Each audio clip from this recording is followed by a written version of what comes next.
Hello everyone, kasama po natin si Jeneline, ayun, Castro. At ayun, kakatapos lang ng animazing dito sa SM North, ayun. Then, kamusta Ma'am Jen sa pagko-cosplay? Okay naman po, masaya pa din. Enjoy ko pa rin.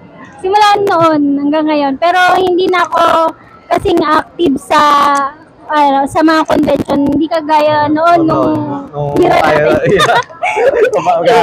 kapaghalata na. Okay. Ayun pala, Ma'am Jane, kasi nag-cosplay ka kanina ng Nami, ayun, i-insert natin sa video.